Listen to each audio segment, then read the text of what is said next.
Saudos amados, com a graciosa paz de nosso Senhor e Salvador Jesus Cristo. Glória a Deus. Vamos continuar meditando na palavra do Senhor Jesus. Quem aqui já foi abençoado? Diga amém. Então, que nós possamos permanecer conduzidos e tomados cativos pelo Espírito Santo, para que a palavra do Senhor, ela continue reverberando em nossos corações. E assim sendo, eu convido os amados a abrirem as suas Bíblias no livro de Romanos, capítulo 14, e nós vamos estar lendo o verso 2. Romanos 14, verso 2. Diz assim a palavra do nosso Deus. Um crê que pode comer de tudo. Romanos 12, 2. Perdão, meu irmão, Romanos 12, 2. Não se amoldem aos padrões deste mundo, mas transformem-se pela renovação da sua mente. Não se amoldem aos padrões deste mundo, mas transformem pela renovação da vossa mente, para que vocês experimentem a boa. Vamos ler todos juntos essa parte, bem forte. Para que vocês experimentem a boa, agradável e perfeita vontade de Deus. Então, quem aqui quer experimentar a boa e perfeita e agradável vontade de Deus? Amém. Todos nós, né? Todos nós queremos vivenciar, experimentar, mergulhar, nos nutrir. E a receita, né, já foi dada aqui pelo pastor. Então nós temos que o quê? Mergulhar na palavra do Senhor Jesus. Não há como, meus amados, mediante os tempos difíceis que nos foi apresentado aqui, nós suportarmos a todas as pressões que esses tempos difíceis nos traz, se nós não tivermos a nossa mente renovada e o nosso entendimento, o nosso pensar transformado pelo poder que há na palavra de Cristo Jesus. E observe que Paulo aqui, ele começa nos convocando a quê? A não nos amoldarmos. Então nós precisamos entender que nós somos barro. Não é isso? Então, quando Deus ele coloca diante de nós que nós somos como barro, e Ele diz que na mão do oleiro, que é Ele, nós podemos ser moldados para a glória dEle, para a glória do reino dEle, será que se nós nos lançarmos nas mãos do oleiro deste mundo, porque Deus ele é oleiro de qual mundo, de qual reino? Dos céus. Mas como foi dito aqui, há o príncipe deste mundo, que também quer se colocar como oleiro, e quer pegar nós como barros, e moldarmos à luz das suas perspectivas, das suas necessidades. Porque não esqueçamos nós de que ele é um imitador das obras de Deus. E assim como Deus, ele quer que sejamos amoldados e transformados pelo poder da sua palavra, o príncipe deste mundo, ele quer que nós nos conformemos. Se conformar é se amoldar, é se encaixar, é atender a um molde, a uma expectativa. E é isso que o príncipe deste mundo, ele quer. Então, os tempos são difíceis, mas nós temos o escape. Nós precisamos entender que a família, ela é o primeiro ambiente de formação, de mentalidade, de fé. É o primeiro ambiente de formação de identidade. É o primeiro ambiente de formação de valores, de caráter e dos vínculos afetivos. Então, se nós nos descuidarmos, assim como o diabo, ele destruiu a primeira família que Deus instituiu na terra. Qual foi a primeira família que Deus instituiu na terra? Adão, Eva, Caim e Abel. A primeira coisa, o que foi que ele fez com Adão e Eva? Eles estavam ali no mundo, perfeito, no paraíso. Deus preparou tudo e os colocou ali no paraíso, no jardim, onde eles tinham tudo que era necessário. Ele começou primeiro mexendo com a liderança do homem, o papel que competia ao homem. Então, Adão descuidou-se, Eva afastou-se, deixou-se encantar pelas palavras, pelos encantos, pela cultura, pela filosofia da serpente, pelos questionamentos da serpente. E Eva não apenas desrespeita a orientação recebida, como ela também, com o poder que todas nós mulheres sabemos que temos diante dos nossos maridos, ela com certeza com jeitinho, né, meu marido, qual é o problema, né? Qual é a grande questão? Por que não fazer isso? Por que não comer? Será que é assim? Isso aqui eu estou conjecturando, porque a Bíblia em momento nenhum coloca isso. Mas a gente sabe que nós mulheres, quando a gente quer uma coisa, é por aí que a gente age ou não é? A gente usa toda a malevolência da nossa fala, toda a malevolência do nosso ser, não é isso? Para trazê-los à nossa vontade. É ou não é assim que a gente faz? Então, vocês acham que é à toa que o diabo ele quer em si mesmar, como foi dito aqui pelo pastor, as mulheres cada vez mais em si mesmas, nos seus próprios interesses? Porque nós temos a capacidade. Porque o homem é o cabeça, mas nós não somos a coluna. Né? Muitas vezes é usada a simbologia do pescoço. Então, se a gente quiser, a gente vai direcionar a cabeça para outra direção ou não. Então, a gente tem que vigiar, a gente tem que ter cuidado. Porque a cultura, como foi dito aqui, ela é homocêntrica, ela é egocêntrica, ela vai querer que nós nos lancemos em nosso próprio ego, e ele vai querer definir uma mulher, um homem sem Deus. Porque se fizer isso, se eles começarem a desenhar um homem bem distante, uma mulher bem distante daquilo que Deus define, o que é que vai acontecer? A família será destruída. O pecado cometido por Adão e Eva no paraíso, o que é que aconteceu? Alcançou os seus filhos e alcançou a Caim. E o primeiro ato destrutivo da família aconteceu desde lá, após a saída do Éden. Um irmão matou outro irmão. Os tempos são difíceis, as pressões são imensas. Mas Deus, Ele dá o escape. E o que é cultura, meus amados? A cultura nada mais é que a cultura que fomenta, que forma esses padrões, essas pressões, para querer nos afastar daquilo que o Senhor desenhou para nós. A cultura é um conjunto de comportamento que expressa a maneira de pensar de uma sociedade. Nós olhamos para a cultura dos indígenas, eles pensam de uma maneira e eles se expressam dessa maneira, não é assim?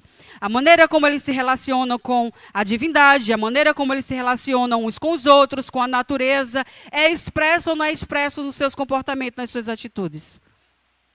Então, existe, cada sociedade, ela tem a sua cultura, e existe também a cultura do reino. Então, qual é a cultura que tem se expressado dentro do seu lar, dentro da sua família? Quais são as leis, quais são os princípios que têm regido os comportamentos nossos como mulheres, como esposas, dos homens, como marido e dos nossos filhos? Então, nós precisamos entender que esta cultura que está aí posta, ela tem tentado desenhar uma nova filosofia, redefinir a filosofia do que é casamento. Deus diz que o casamento é entre homem e mulher. Deus diz que a maternidade e a paternidade é algo sagrado. Então, agora o que é que se é dito? O casamento pode ser entre homem com homem, mulher com mulher. Agora, nós temos que agora não é mais maternidade, é mulher que gesta. É assim ou não é? É mulher que gesta. Então, estão mudando as nomenclaturas, e é como o pastor acabou de falar, para nós, por enquanto, como cristãos, está escandaloso, não está escandaloso? Mas loguinho, se nós não vigiarmos, não nos atentarmos, estaremos nos nossos púlpitos chamando as mulheres, as mães de mulheres que gestam, como temos feito com tantas outras coisas. Assim como é normal, hoje em dia, né, a questão do divórcio, da traição, a questão dos namoros, como se casados fossem, Então, tem tantas coisas que hoje a gente acha comum, da mesma maneira que a gente acha comum o mundo entrando dentro das nossas casas cada vez mais e mais. O que é que vai ser? Não, gente, a gente não pode falar mais mãe. A gente tem que falar mulher que gesta. A autoridade das casas, das famílias, tem cada vez mais sido destituídas. As escolas roubando o direito de autoridade, as leis sendo estabelecidas, onde o pai não pode mais se impor firmemente diante dos filhos. Não pode mais corrigir, não pode mais... Porque tudo agora, as nossas crianças e os nossos adolescentes tomam como repressão. Meu pai não me ama, minha mãe não me ama, ninguém cuida mais de mim, porque, afinal de contas, eles não estão fazendo, como o pastor acabou de pregar aqui, satisfazendo o meu ego, a minha própria vontade. Então, crianças estão sendo desenvolvidas, estão sendo instruídas para, desde pequeninas, serem donas de si mesmos. E qual é a sabedoria, qual que é o entendimento que uma criança tem para definir o que ela quer ou o que ela não quer? Uma criança, ela não pode se responsabilizar de acordo com o estatuto da criança e do adolescente pelos seus atos irresponsáveis ou criminosos. Porque tem crianças que têm atos irresponsáveis ou criminosos ou não tem? Tem. A gente tem visto aí crianças matando outras crianças ou não. Adolescentes roubando, matando ou não. Segundo a lei, observe a lei deste mundo, o que é que ela faz? A criança ela não pode responder por isso, mas ela pode escolher a sua sexualidade. Não é contraditório? Muito contraditório isso. Muito contraditório. A educação dos filhos e o propósito de vida está sendo definido por quem? É por você, pai e mãe? É pelas escrituras, como foi dito aqui? Ou tem sido por aquilo que as leis deste mundo têm determinado? Eu não vou mais falar assim com meu filho porque ele vai se traumatizar. Agora tudo é trauma. Agora tudo é que vai deixar o menino complexado, vai deixar a menina complexada. E o que é que mais temos tido nessa sociedade? Pessoas traumatizadas e complexadas. Por quê? Porque não têm tido, mas não têm sido expostos ao confronto da palavra de Deus. Não tem mais recebido não, porque não pode, porque vai traumatizar, porque vai complexar. E aí essas crianças, esses adolescentes, eles crescem como não respeitam a autoridade de pai, de mãe, não respeita na escola, não respeita na igreja, não respeita onde quer que vá. Estamos assim, de professores doentes. É ou não é? Tomando remédios psiquiátricos, indo a psiquiatras. Por quê? Porque as crianças, os adolescentes e os adultos não respeitam mais a autoridade. Temos como igreja do Senhor preparado nossos filhos cada vez mais para quê? Para o mundo.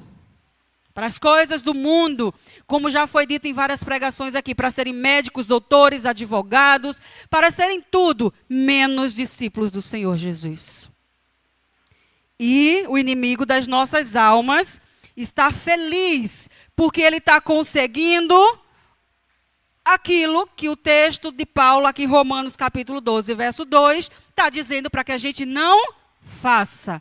Paulo diz, igreja do Senhor, não se amoldem. E a igreja do Senhor tem feito o quê? Se amoldado. Por que tem feito isso? Meus amados, Romanos, capítulo 2, verso 2, ele nos chama a discernir duas forças. Ter discernimento, o que é isso? É ter entendimento, é ter clareza, é saber com o que nós estamos lidando e o que nós estamos enfrentando. E a primeira força que Romanos 12, 2 nos chama a discernir é a respeito de qual que é o padrão deste mundo. O que é que está tentando, quais são os valores, quais são os princípios que estão tentando, que são contrários à palavra de Deus, está tentando moldar a minha e a tua mente. Você tem conseguido discernir isso? Você tem conseguido de fato discernir? As escrituras, e o que é que dá discernimento ao cristão? O que é que dá entendimento a um juiz, a um advogado? Não são as leis jurídicas? Então o que é que dá discernimento, entendimento a mim e a você para tomar qualquer decisão? São as escrituras. Sem as escrituras, se as escrituras na sua casa está fechada, você está se guiando pelo mundo, pelas filosofias desse mundo. E o segundo ponto aqui que Paulo ele nos convoca a discernir, o primeiro é identificar quais são os padrões desse mundo, e o segundo é a renovação da mente. Então, meus queridos, como é que está a tua mente? O quanto que a sua mente, como mãe, como pai, como marido, como esposa, como filho, está renovado pela palavra do Senhor. Está cheio da palavra do Senhor. O quanto que o Senhor ele tem se agradado das suas escolhas, das suas decisões, da maneira como você tem olhado para você mesmo, como foi pregado aqui pelo pastor.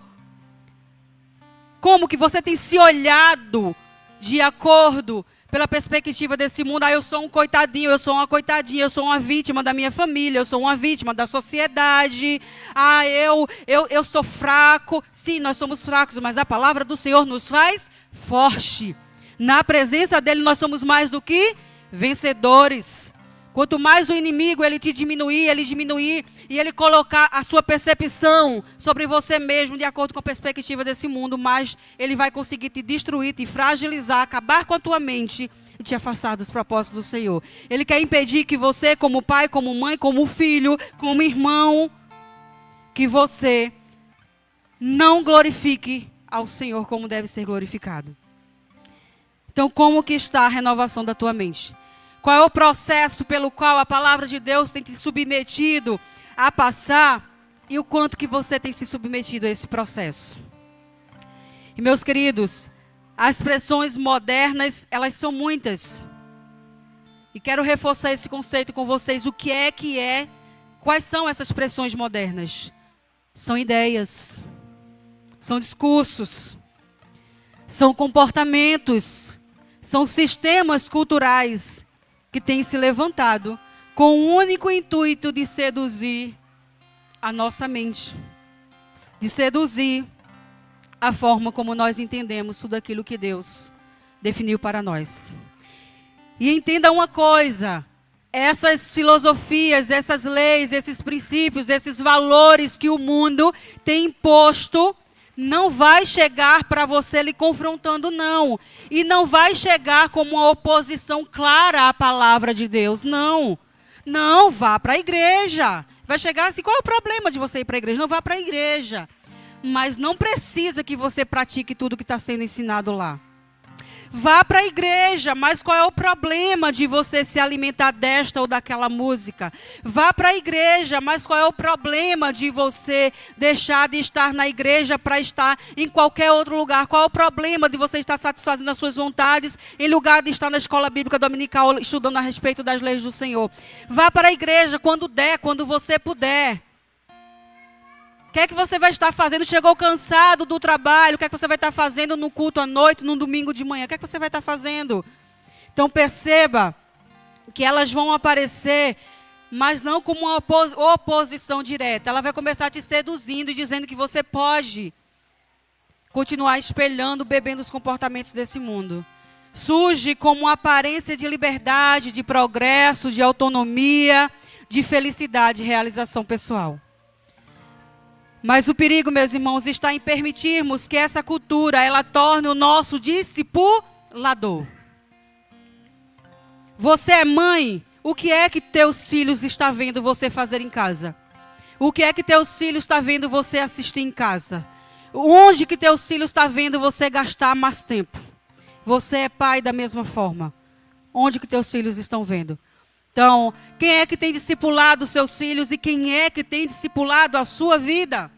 É as escrituras, são os ensinamentos do Senhor ou é essa cultura pop deste mundo? Essa cultura, né, com aparente ética, mas com uma espada de podridão por trás. Querendo atravessar a sua vida e a vida das suas famílias. Então, primeiro, quais são as expressões? A gente sabe já o que é cultura, a gente sabe já o que é essa questão das expressões, mas qual é o nome dessas expressões modernas? Qual é o nome? A primeira é o humanismo secular, que o pastor ele já explorou aqui, né, com bastante propriedade, de maneira bem densa. Já nem preciso adentrar neste ponto, porque está muito claro. O único ponto que eu quero dar destaque, mais uma vez, é para essa questão de que Deus ele criou homem e mulher, e os criou à sua imagem e semelhança. Deus nos criou à imagem e semelhança de Deus. E nós precisamos, como família, voltarmos à essência. Voltarmos a essa compreensão de que Deus criou homem e mulher, de que Deus nos criou à sua imagem e semelhança. Precisamos voltar a ter convicção de que nós somos criaturas de Deus, somos adotados como filhos de Deus, aqueles que já o aceitou como único e suficiente Salvador, e que nós não somos nem podemos nos deixar tornar resultado da cultura deste mundo. É preciso haver uma separação muito clara, meu irmão e minha irmã. Muito claro. Daquele que é servo do Senhor, daquele que é discípulo de Cristo Jesus, da família que é discípula de Cristo, daquela família que é discípula deste mundo. Eu quero dizer uma coisa para vocês também. A família discípula de Deus e a família discípula do mundo, muitas vezes ela vai estar aqui no mesmo ambiente, tá bom? Porque não vai competir ao pastor, não vai competir a nós fazer essa separação, porque a gente vai conseguir enxergar comportamentos. Mas é como ele disse aqui, haverá muitos que viverão como sepulcros caiados. Como diz as Escrituras, haverão muitos que estarão com uma aparência de bem, a aparência de santidade. E aí, meu irmão, e aí, minha irmã, como é que está a tua família? Está tudo bem, está uma bênção. Mas quando chega entre as quatro paredes dos lares, é pura destruição. Estão mergulhados em si mesmos, em suas dores, em seus anseios. Mas entendamos que não é a aparência que nos levará ao céu. Deus, ele enxerga os nossos corações. E nós precisamos submeter todas essas coisas ao altar do Senhor, a palavra do Senhor, porque é sobre transformação. Então, a primeira pressão é o humanismo, e a segunda pressão, né, primeiro é humanismo, ou seja, egocentrismo. O que é egocentrismo? O foco está em mim. E tem uma outra questão que está dentro desse humanismo, que é o hedonismo. O que é esse hedonismo? É o prazer imediato, a satisfação, é aquilo que me satisfaz, é aquilo que me alegra, é aquilo que me dá prazer. E é este hedonismo que leva muitas famílias para o ponto 2, a pressão 2, que é a ideologia de gênero que tão facilmente tem entrado dentro das nossas igrejas. E pasmem, muitas vezes identificamos cristãos sem discernimento, seguindo igrejas que são igrejas inclusivas. Tenho visto cristãos seguindo igrejas hedonistas, inclusivas. Não inclusivas no sentido de acolher todos aqueles que estão necessitando de transformação, mas dizendo, vinde como estáis e permaneceis como estáis, porque afinal de contas Deus te ama, e Deus ele é amor, e esse Deus que ele é amor, ele quer que a sua família seja feliz, não importa se essa família é formada de homem com homem, mulher com mulher, não importa como essa família ela é composta, o que importa é que você esteja feliz. Mas é isso que as Escrituras dizem? Não é isso que as Escrituras dizem. Que importa se você está vivendo uma aparência de santidade. O que importa é que você esteja feliz. Que importa, como foi dito aqui pelo pastor, que seu marido ou sua esposa esteja sofrendo. Seu filho esteja sofrendo. Então a ideologia de gênero, nessa cultura, ela tem promovido essa separação entre identidade espiritual e identidade física. Quem foi que fez o nosso corpo? Quem colocou a nossa alma, nosso espírito dentro do nosso corpo? Fui eu? Foi você? Temos autonomia para isso? Não, foi o Senhor. Nosso Deus, ele erra. Nosso Deus, ele falha. Então, a partir do momento que eu digo que eu nasci num corpo errado, eu estou dizendo que o meu Deus, ele erra. Estou dizendo que Deus, ele erra.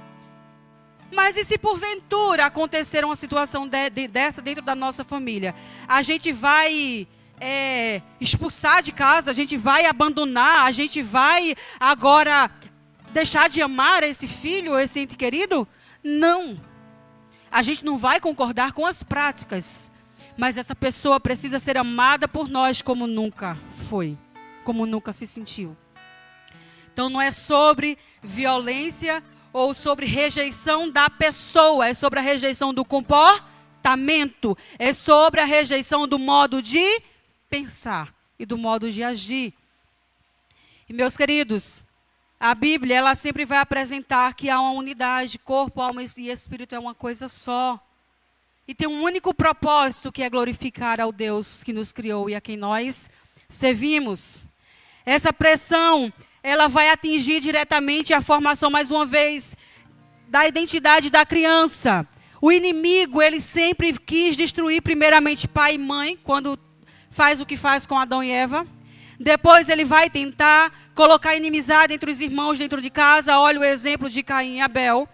E depois ele vai tentar destruir as crianças. O que foi que ele fez no Egito? Para destruir os hebreus. Destruiu as crianças pequeninas. Quando Jesus nasceu, o que foi que o diabo ele fez? Através do governo da sua época. Dizimou grande parte das crianças. Só que agora, naquela época, isso era culturalmente aceito. Era ou não era? Hoje em dia isso é aceito. Então como é que eles estão fazendo? Aborto, né? Está desenvolvendo o pensamento de que o aborto é natural, é necessário. E a gente começa a ver alguns irmãos em Cristo Jesus, alguns crentes, começando a dizer o quê? Mas tem casos que eu penso que deve ser aplicado, sabe? Diaconisa Simone, creiam, já ouvi isso. E eu disse, amada, eu entendo que talvez você esteja com esse tipo de pensamento, porque talvez ainda você não está madura na fé o suficiente, você talvez não tenha bebido das escrituras suficiente, para que neste ponto a sua mentalidade fosse mudada e fosse amoldada. Né? E rogo a Deus, e tenho rogado a Deus, para que a mentalidade dessa pessoa e de tantas outras mudem. Porque muitas vezes é imaturidade, é falta de convicção. Mas não há razão, não há situação em que o aborto caiba. Não há. E a ideologia de gênero, ela ajuda muito isso. Por quê?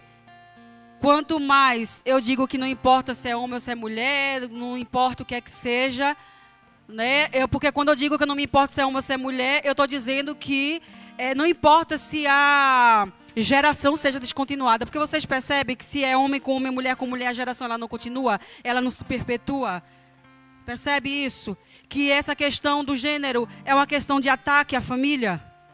Como é que a família do Senhor, o povo de Deus, vai se perpetuar nessa terra?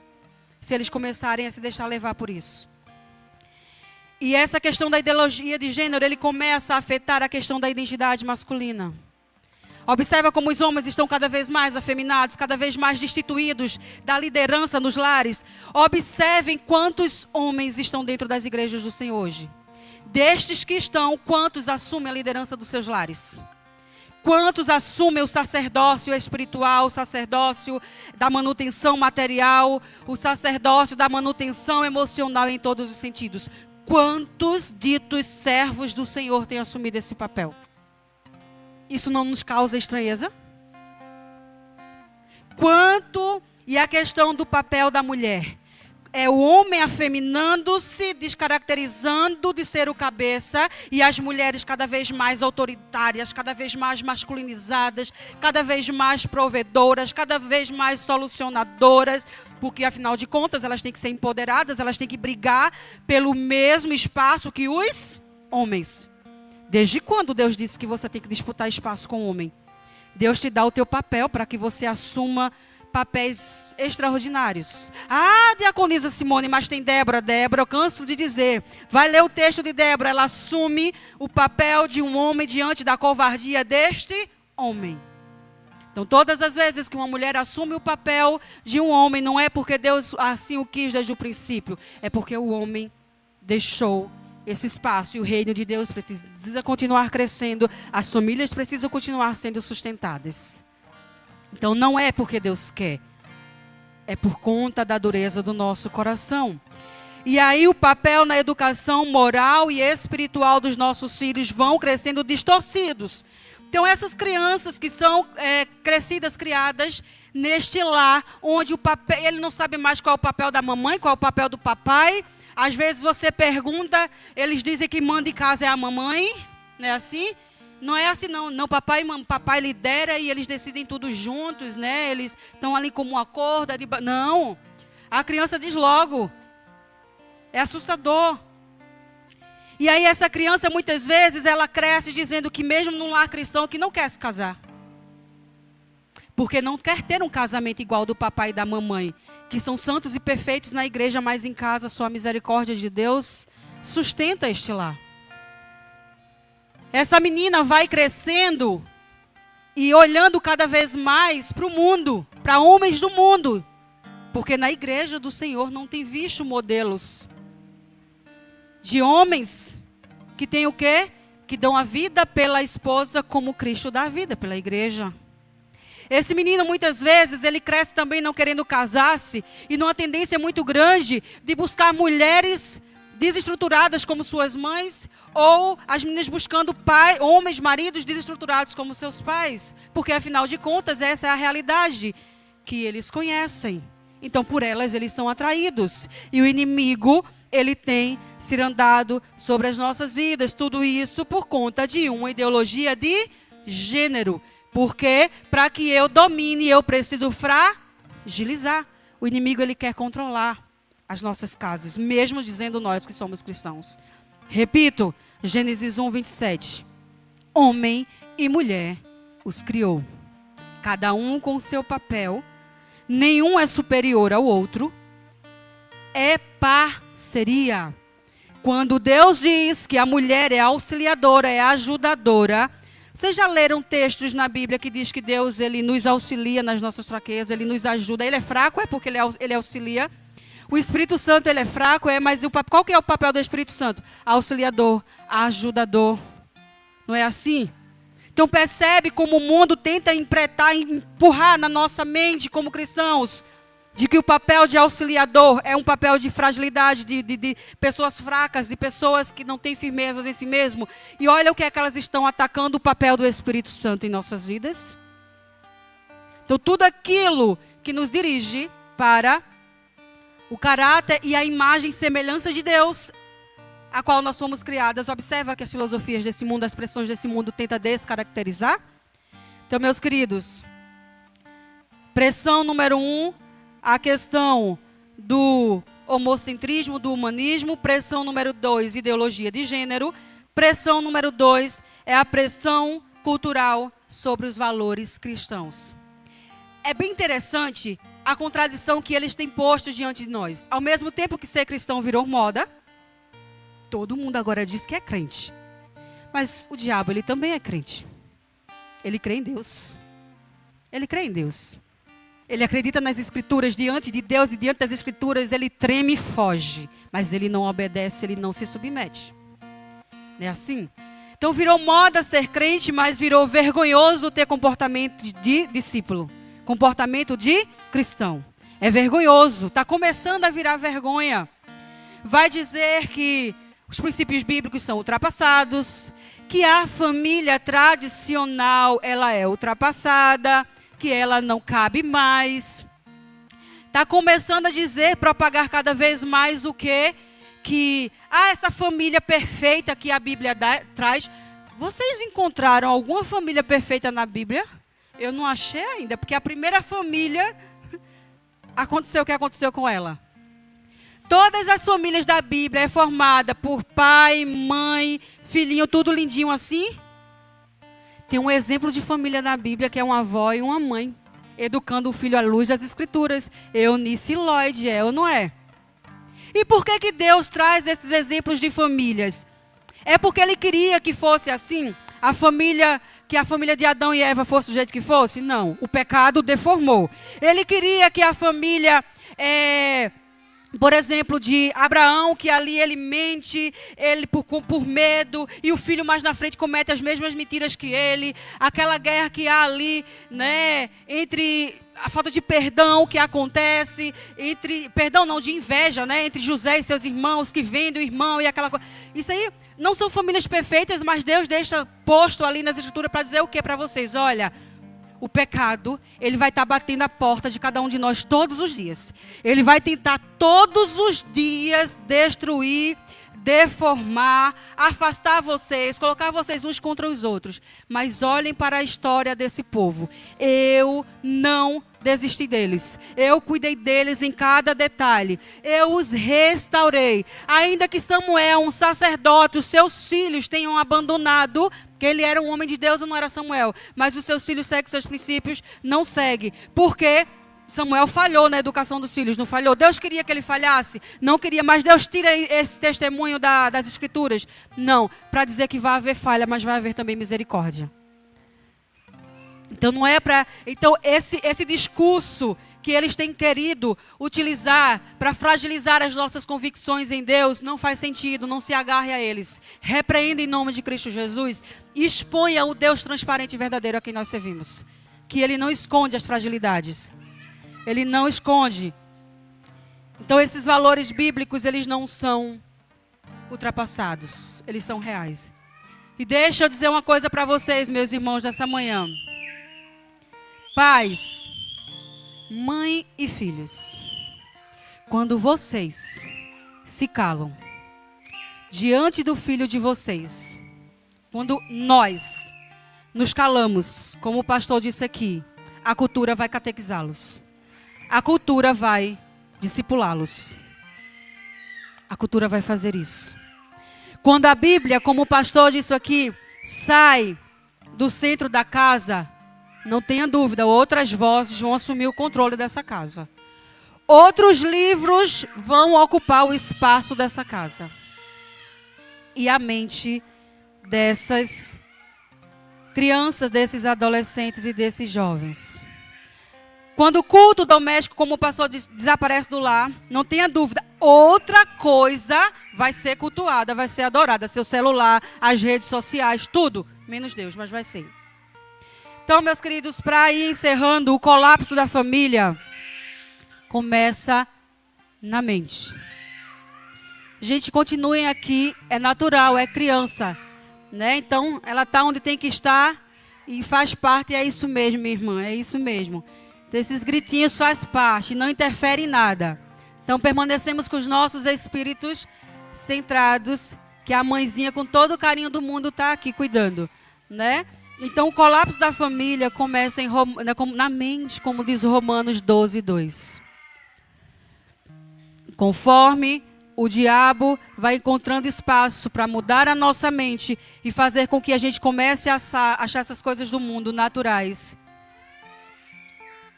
a nossa família vai colapsar. Muitas vezes só tem um membro da família com a mente sã. Quando eu digo com a mente sã, é com a mente firmada na palavra de Deus. Abraça essa missão. Ore, clame ao Senhor, declare a palavra dentro do seu lar, dentro da sua casa, ministre o ensino. Uma hora, essa mente, essas outras mentes vão se sujeitar à palavra de Deus. Então, primeiro muda-se mente, depois muda-se valores, depois mudam-se escolhas, depois mudam-se estilos de vida e depois a casa inteira sente os efeitos. A casa inteira vai sentir os efeitos. E quais são os sinais de que a família está começando a se moldar a esse mundo? Deus, o pastor já deu até aqui um exemplo. Deus, ele é citado dentro de casa. Canta-se louvores, mas não há submissão. Ah, minha família conhece Deus, a gente canta, a gente ora. Mas esse Deus que você canta, que você ora a Ele está governando as suas decisões? A Bíblia está presente, mas não governa decisões. Os filhos têm acesso a tudo, menos a formação espiritual. Porque, afinal de contas, eu ensino meu filho o caminho que deve andar, mas eu não caminho com ele. Caminho com ele, às vezes, talvez até só na igreja. Os pais corrigem comportamento, mas não discipulam o coração. Mas não corrigem esse comportamento ministrando a palavra de Deus. O casamento, ele funciona por conveniência, mas não por aliança. A casa tem rotina, mas não tem altar. A casa tem tudo, mas não tem afeto verdadeiro, genuíno. Porque como é que Deus, Ele expressa o amor? Não é através do afeto? Você tem abraçado seu filho? Você tem abraçado seu esposo tem lhe abraçado? Seus filhos têm visto você dizer para seu marido, eu te amo? Tem ouvido seu marido dizer de volta para a esposa, amor, eu também te amo? Você tem dito para os seus filhos, filha, já te disse hoje o quanto que eu te amo, o quanto que papai e a mamãe te ama. Eles têm visto essa expressão prática de amor sincero dentro de casa? Tem visto? Então não pense que esses traumas que a vida e o diabo ele coloca no nosso meio para a gente não saber abraçar, para a gente não saber dizer eu te amo, para a gente não saber olhar nos olhos uns dos outros, para a gente não fazer tantas coisas que expressam afeto. Ah, não, eu sou assim, foi a vida que eu levei, foram as dores que me alcançaram. Não, você não é assim, Deus não nos fez assim. Ele não nos fez assim, Ele nos fez para a glória e louvor do nome dEle. E enquanto nós estivermos nos apoiando do eu sou assim, a vida fez isso comigo, o inimigo vai impedir que você seja usado para ser uma expressão de amor verdadeiro de Deus dentro da sua casa, para o seu filho, para o seu marido, para a sua esposa. Então, meus queridos, restaurem o altar dentro dos lares. Discipulemos os nossos filhos de maneira intencional.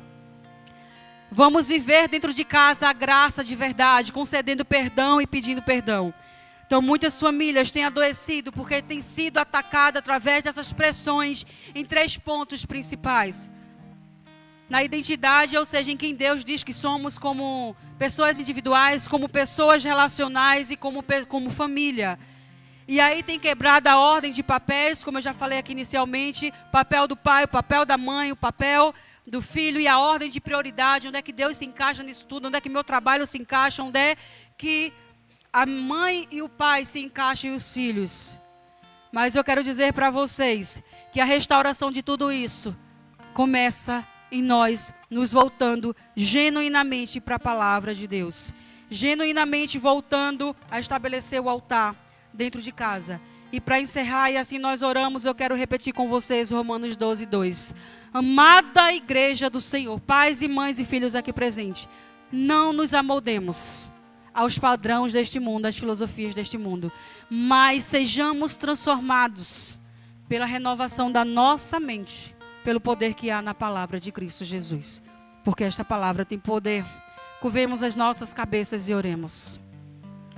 Maravilhoso, eterno e soberano Pai. Deus, obrigada pela tua misericórdia, Senhor. Obrigada, Senhor, porque é a tua graça e a tua misericórdia que se renovam sobre nós todos os dias, Senhor. E é graças a elas, Senhor, que nós não somos consumidos, Senhor. É graças a elas que, primeiramente, nós mesmos não temos sido destruídos, Senhor. É graças a ela que as nossas famílias não têm sido destruídas, Senhor. Porque essa misericórdia faz com que o Senhor sempre esteja pelo Teu Espírito Santo nos advertindo, nos despertando, Senhor, nos acordando deste sono que as pressões deste mundo tentam nos imputar, Senhor.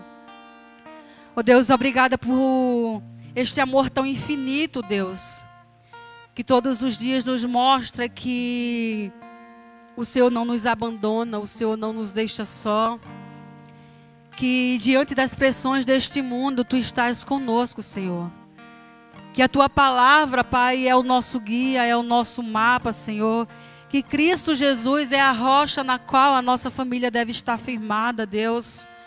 Obrigada, Senhor, porque nós temos o Espírito Santo, Deus, que está constantemente nos transformando e revelando a Tua palavra para nós, Senhor. Porque não há argumento, Deus, que um pastor, que um pregador, que um professor ou que um pai use, Deus, que venha transformar um coração, Pai. Somente a Tua palavra e a ação do Teu Espírito Santo tem este poder, Pai. Por isso te clamamos nesse instante, Espírito Santo de Deus. Oh, Espírito Santo de Deus, continua manifestando a misericórdia de Deus Pai sobre as nossas vidas, através do abrir as nossas mentes, através do revelar Cristo Jesus para nós. Oh, Espírito Santo de Deus, continua revelando a nossa podridão, nosso desvio constante de conduta, muitas vezes, à luz da palavra. Coloca dentro de nós fome e sede da palavra do Senhor, que assim como nós temos fome do alimento material, que sejamos inundados e consumidos por uma fome da Tua palavra, Senhor. Que não consigamos nos dirigir para os nossos trabalhos ou para os nossos afazeres diários, Pai, antes de nos lançarmos naquilo que sustenta a nossa alma, Senhor, naquilo que foge à nossa mente, Deus, o suficiente para enfrentarmos as pressões e os enganos deste mundo, Senhor. Ó Deus, coloca em nós uma fome, Senhor, de desfrutarmos da Tua companhia, que é constante em nossas vidas, Deus, de maneira tal, Senhor, que não saia palavra da nossa boca, nem expressão das nossas mãos, nem caminhar dos nossos pés, sem perguntarmos ao Emanuel, Deus conosco, Senhor, o que Tu faria em meu lugar, Senhor? O que Tu diria, o que Tu farias, para onde Tu irias, Senhor, no meu lugar, diante desta situação, Senhor, particular minha, Senhor, ou do meu casamento, ou da minha família, ou dos meus filhos, Senhor. Então nos traz essa sensibilidade, Deus, e essa fome, Pai. É tudo isso que nós Te pedimos, porque reconhecemos que sem Ti nós não temos para onde ir, sem Ti nada podemos fazer e não poderemos sustentar nossas famílias no Teu altar sem o Senhor. Te oramos e em Ti descansamos, em nome do Teu Filho Jesus. Amém.